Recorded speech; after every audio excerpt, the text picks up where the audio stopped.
Alright guys, Nick Game here with What Game Now, and today we're going to do our very first Heavy Gear Blitz model review video. And what we're going to do in these is we're going to go through various models in Heavy Gear Blitz. We're going to talk a little bit about their history in the universe, and then talk about them on the tabletop.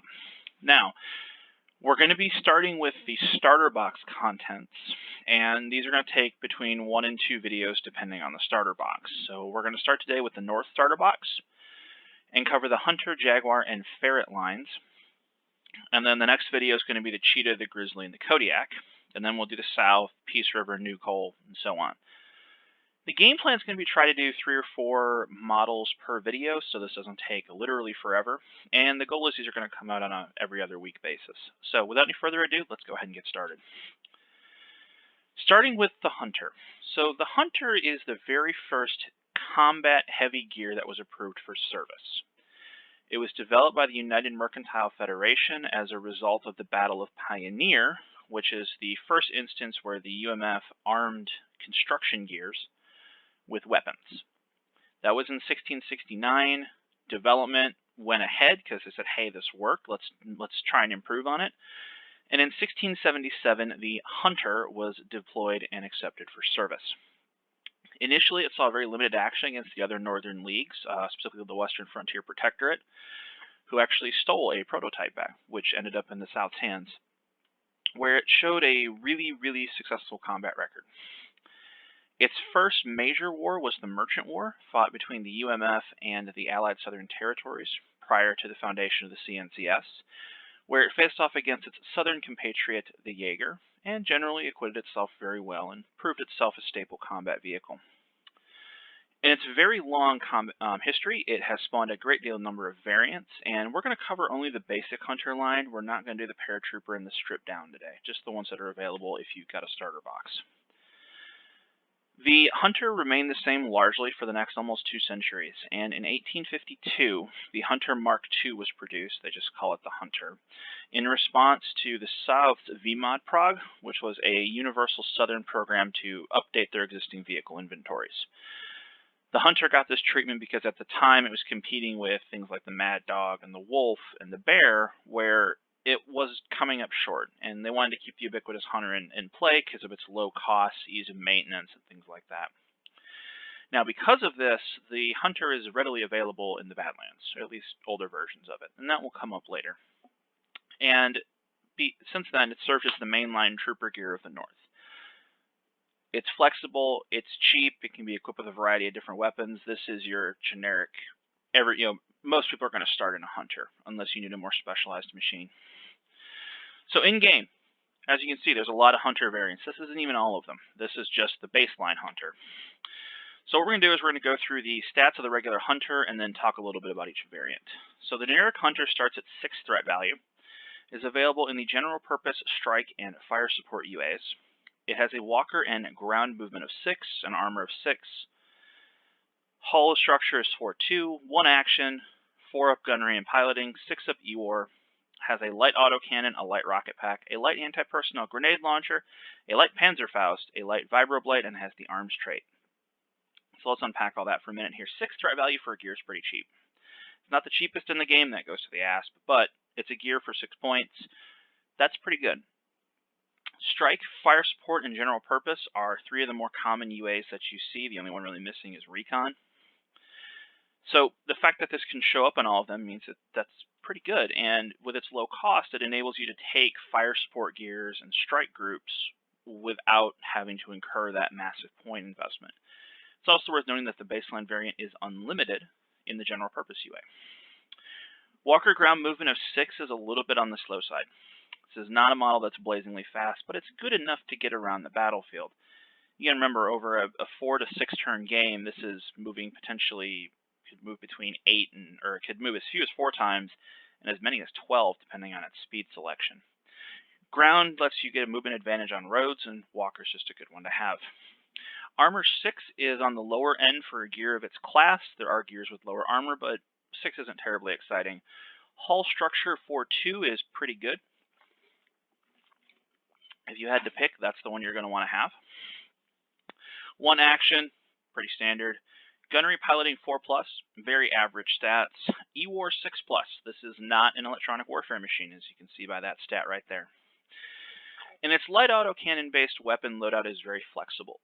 So the light autocannon is weaker than the light rocket pack, but is generally going to be more accurate because you have the burst trait.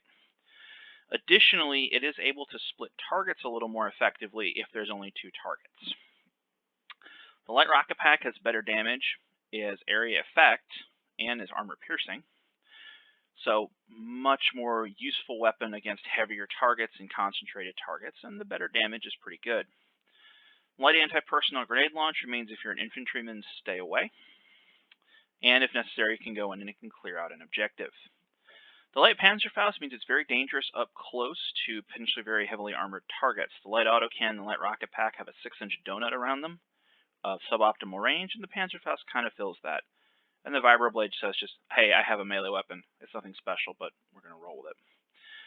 The baseline variant is a highly flexible machine capable of essentially doing anything you want, but it's not great at any one thing. However, we can start to look at the variants, and you'll start seeing them differentiate themselves here. So the Hunter Gunner costs 1 threat value more. And just as a note here, the baseline Hunter is unlimited in the GPUA. No other Hunter variant's unlimited. So the Hunter Gunner costs 1 threat value more, and it upgrades the light autocannon to a medium autocannon.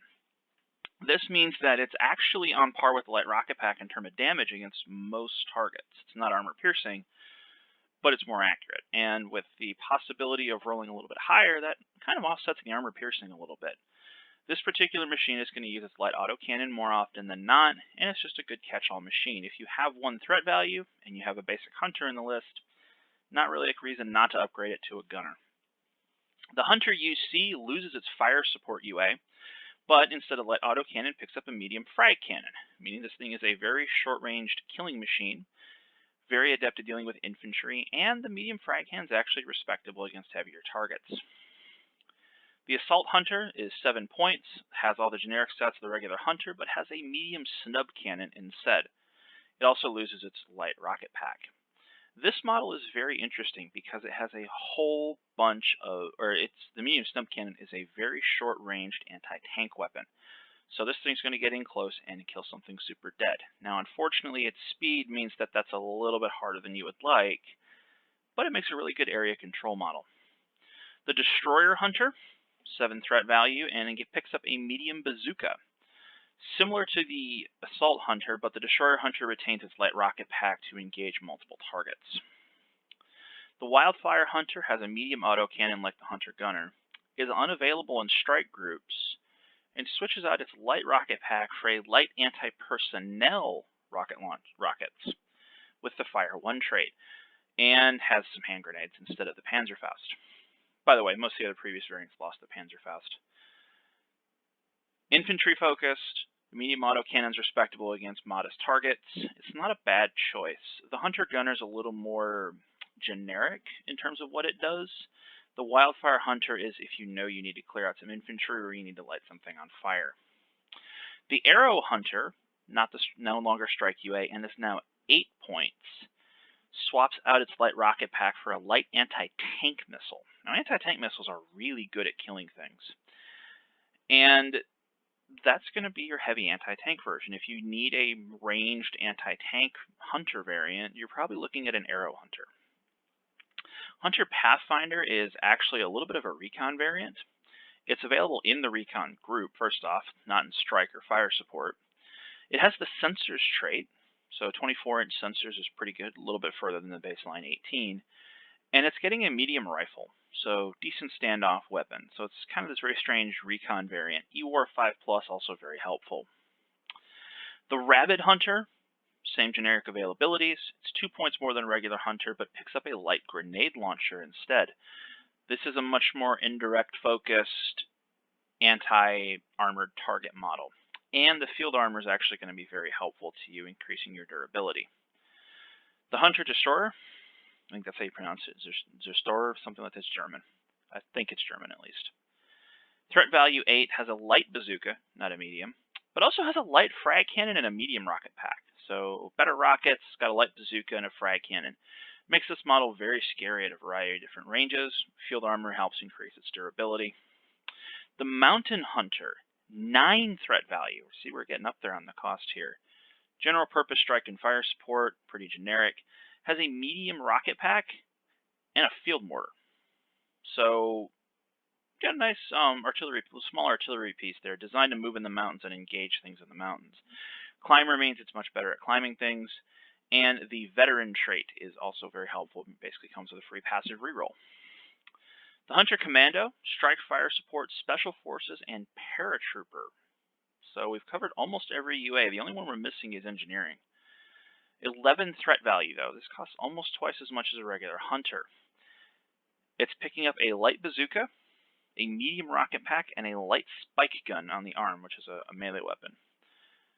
On the other hand, though, it's airdroppable, has the brawler trait, meaning it's much more adept in close combat, field armor to help it get there, sensors to help it forward observe things, and it is a veteran.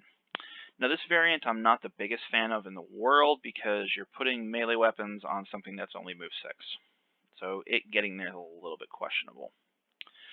And then the Headhunter upgrade is the command variant. You can assign this to any hunter you want. It's 1 threat value, gives the command UA, ups the electronic warfare to a 5+. Notice if you put this on a Hunter Pathfinder, it doesn't make it a 4+, it's 5+. And you get the comms trait, so just a generic command model. It's worth noting that the Hunter is also available in the Leagueless, it's in the North faction. It's available in the Leagueless and New Coal factions. Leagueless can just take it. New Coal can take it in some sublists. Alright. The Hunter's big brother, the Jaguar. So developed in the early 1900s by the Northcote Company, this was originally intended to replace the Hunter, or at least be possible as a replacement. Unfortunately, it was a little bit too good, and the United Mercantile Federation claimed it a federal strategic resource and said no international sales, only the UMF can use it. This included its fellow northern allies. Now, at this period in time, the North was in a state of great tension. So this move was partially maybe the UMF thinking that there might not be a CNCS very soon, or just trying to stick it to the other sides. However, the company persisted and said, well, this is going to lead to one of two things is going to happen out of this situation. They're either going to lift this ban, and we're going to sell them anyway, or B, the entire political situation is going to collapse the CNCS, and the UMF is going to need a whole bunch of Jaguars in the immediate future. Either way, we're going to sell a whole lot of these things. Let's produce them as if we're going to sell them to everyone. Unfortunately, option number 3 happened, and that was actually Earth invaded. All of a sudden, the northern armies have a much more massive demand for the Jaguar. It made its way into the other armies and actually was sold to the south as a replacement for destroyed production facilities in the south. The south was very heavily hit in the initial Earth invasion. Its production facilities were, and it lacked high-end gear production. So the Jaguar was sold to the south to augment that. And during the War of the Alliance, it picked up a role as a jack of all trades. This thing was used in commando ops, airdroppable units, anti-tank. It was a trooper gear. Just kind of did everything. And next step up from a Hunter, essentially. So in-game, there's a few less variants here. But the generic Jaguar is 11 threat value, is available to strike, fire support, recon, and paratrooper. Now, this is the only variant that is unlimited in strike and available in recon. All the other ones are available in strike, fire support, and paratrooper in a limited extent. With walker ground movement of 7, it is a bit faster than a Hunter, and actually at 7 inches, it doesn't sound like a huge improvement, but over the course of a game, that could easily be between 8 and like 12 inches of extra movement. So this thing's actually a little more capable of getting around. Armor 7 is very respectable, means that a lot of small arms, light autocannons are a lot less scary than they could be. Unfortunately for the Jaguar, it is only hull structure 3-3, meaning it's a little bit easier to cripple this thing, even though it has a higher armor stat. Actions 1, pretty standard. Gunnery and piloting are both a 3+, which is very good and essentially as high as you can go on a generic stat. The piloting 3+ in particular is very helpful because it ups the durability even more than the armor does. EW 5+ is also very helpful, means that when you upgrade this to a command variant, it's EW4+. So this isn't a terrible electronic warfare machine. Comes stock with a medium autocannon, light rocket pack, light anti-personnel grenade launcher, and light vibroblade with the arms, agile, and airdrop traits. So a few notes here. This is airdroppable, meaning there's a good chance you can actually just chuck this out, paratroop it, and use the airdrop deployment. Agile means that if you take a 0 damage hit, the damage calculation is exactly 0. Normally it'd be a chance for a marginal hit. Agile just says don't roll it, which is really good. The medium autocannon light rocket pack loadout that it comes with stock is a very flexible loadout similar to a hunter gunner. Note that there is no Panzerfaust present, so this wants to maintain a little bit of distance. Your variants on this machine, you're looking at the Destroyer Jaguar, which loses the recon. They all lose the recon. It's only 11 threat value, and swaps the medium autocannon for a medium bazooka. See the Hunter Destroyer for a similar argument. This guy's a little more interesting because he's more durable and can get there faster. The Flak Jaguar has a light laser cannon and is 12 threat value instead. Laser cannons are very good guns because they're both advanced and precise, making them they hit very, very hard. Potentially very useful weapon here. So Flak Jaguar, you got that light laser cannon, you're going to hit something pretty hard. The Sniper Jaguar, 12 threat value for a heavy rifle, makes this thing a very interesting sniper model. Now, the heavy rifle doesn't have any buffs in terms of its accuracy and actually hitting its target, so you're going to want to use orders a little more often on that thing. Assault Jaguar is the same thing as the Assault Hunter, has a medium snub cannon. Like the Destroyer Jaguar, the enhanced speed on the Assault Jaguar means this is a little bit more reasonable and actually a bit more playable. The Aero Jaguar, very interesting model here, swaps its light rocket pack for a light anti-tank missile. Very similar to the Aero Hunter. Note that it's not limited ammo, so it's potentially just unlimited use. Designed to deal with heavier armored targets, with the medium autocannon as a general catch-all. The Fire Jaguar is not available in fire support, and what it does is its light rocket pack is upgraded to a medium and is linked, so there's essentially two of them up there firing side by side.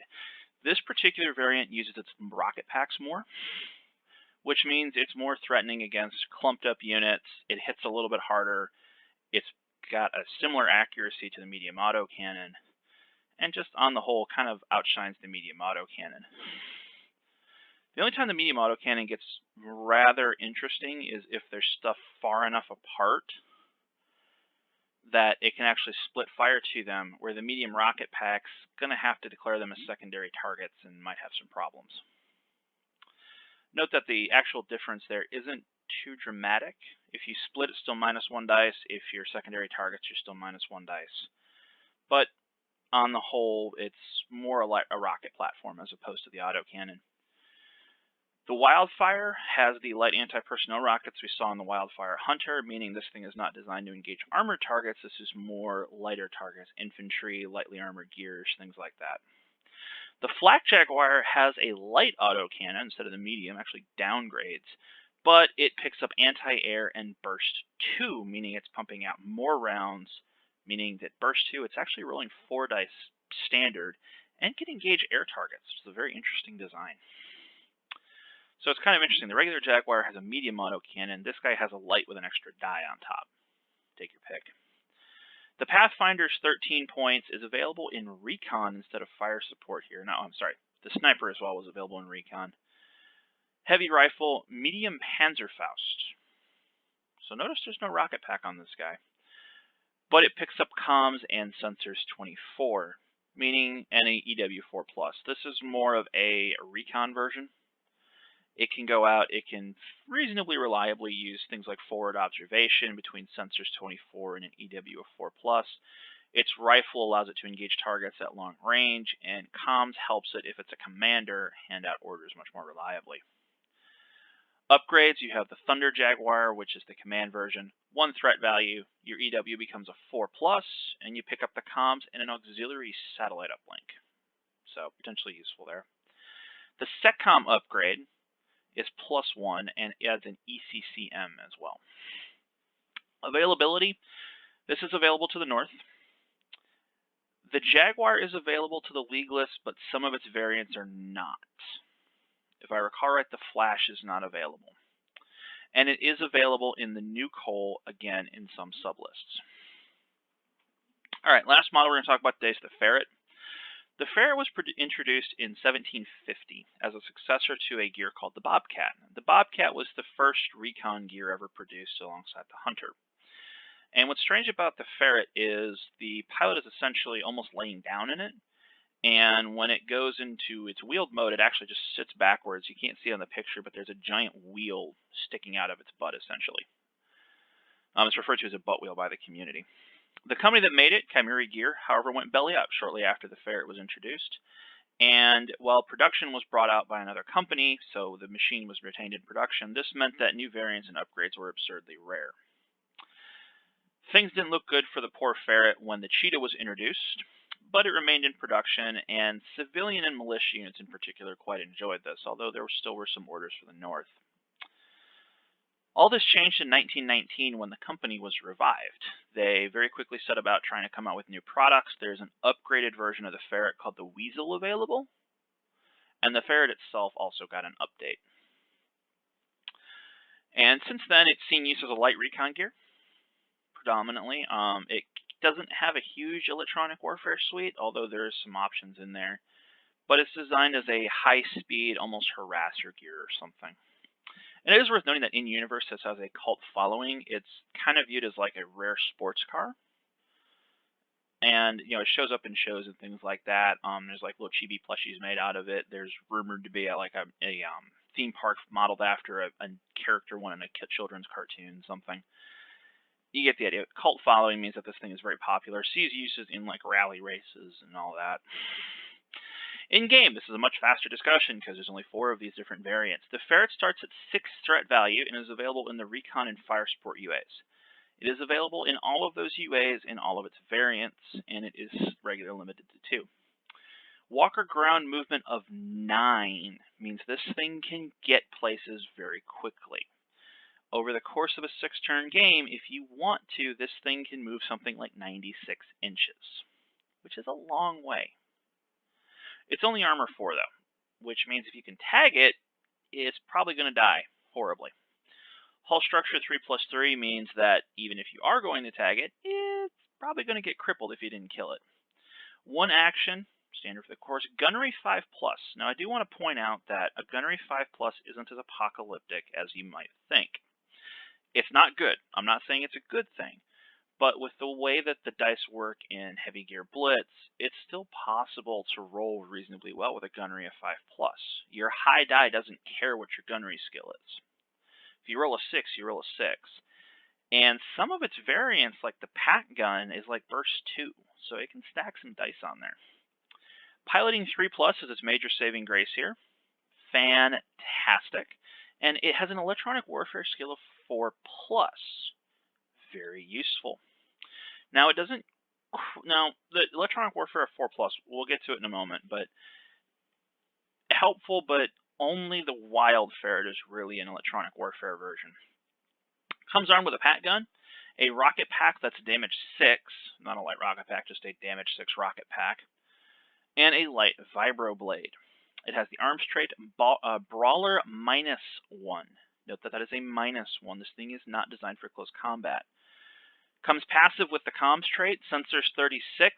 It's auxiliary sensors though, so if it's crippled, it loses the sensors 36, and then it has crippled sensors on top of that. And comes with a target designator.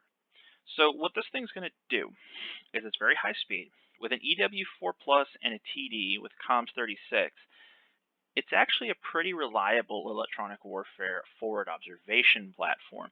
It also doesn't make a terrible command machine with the comms trait. Although that's a little bit frail for a commander. I guess if you really, really need to save points, it does work, though. Your variants for this... and weapon loadout. This thing is not designed to do damage. It's armed mostly because it probably doesn't want to walk out there without a gun. The pack gun is very short range, but has a fair number of dice behind it. The rocket pack's area effect. Your variants are the Sniper, which is 7 points, and has a light rifle instead.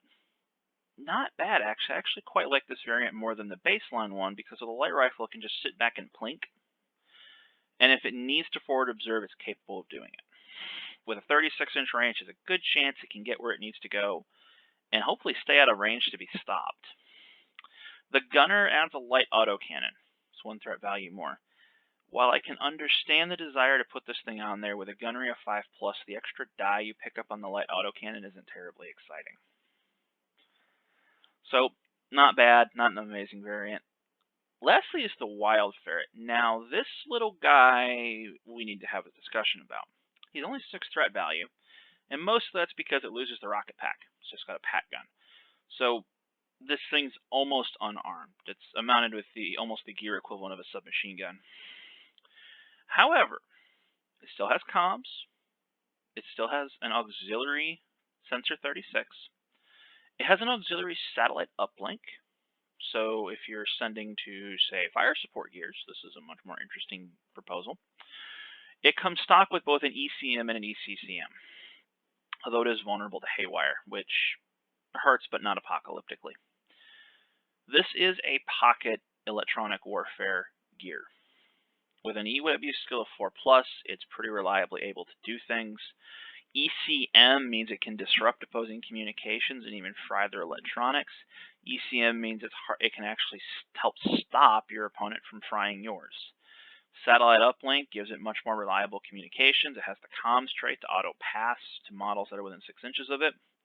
And the sensors trait means it can stay way the heck in the back and do its job. I'm quite a fan of the Wild Ferret, and in general, this model is available in the North. It is available to the Leagueless factions. Again, check your restrictions. And New Coalition only in some sublists. So this is our first video complete. The next one we're going to do is going to cover the Cheetah, the Grizzly, and then also the Kodiak. So with that, have a good one. Hey, this is Dave. If you like what we're doing here at What Game Now, go ahead and click on one of the videos which should be on either side of me, or click right in the middle and go ahead and subscribe to the channel. Don't forget to hit the bell once you subscribe so that you know when we have new videos. Please go ahead and share us with your friends. Let everybody know that we're here. Thank you for watching, and thank you for all of our subscribers already. And we look forward to bringing you more content every chance that we get.